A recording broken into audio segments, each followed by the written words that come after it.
When we tell them, hey, listen to my speech, this is super important, they tend to think about the weekend. When we tell them, hey, I have this amazing innovation, they tend to think that it's probably boring and I need to leave right now. Or wait a minute, let me check my Instagram. Swipe, swipe, swipe.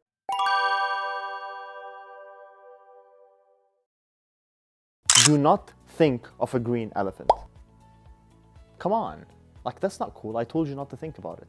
Well, that is the problem with human brains.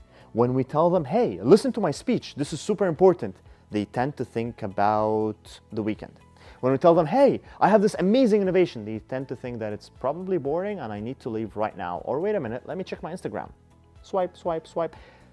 So how can I use this to my advantage? And one beautiful technique was discovered thousands of years ago by a dude called Aristotle. He said, when I was watching the best speakers in the world, I saw that they are using examples. Like, all right, I have this business idea and here's why concretely it's an amazing business idea. But then there was this other type of speakers that arose a louder applause. And those were the speakers that spoke between the lines. Yes, they had a cool speech, but there was things in the middle of the line. For example, I can tell you, I have a PhD in dentistry, and also I have received those speaking awards, and I've coached over 1,500 people. Yeah, great, it's examples, boo, great, Tarek, you're cool.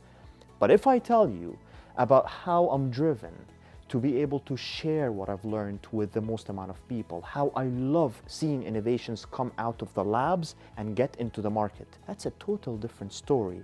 It's a story for you to interpret. Am I a person who's interested in new technologies, or am I a person who maybe likes to work in teams of people? Then you are able to think for yourself. And then you're able to not think of a green elephant, or do on your own accord. And when you start to clap for me after my speech, it's not because you heard the great things that I do. No, you heard stories that you related to. You're not clapping for me. You're clapping for you because you think you got it. You think you saw between the lines. So in your next speech, try to decrease the concreteness. Try to make it a bit more about the values, a bit more about your beliefs, because these are the things that people can actually connect to and give you a big, louder round of applause.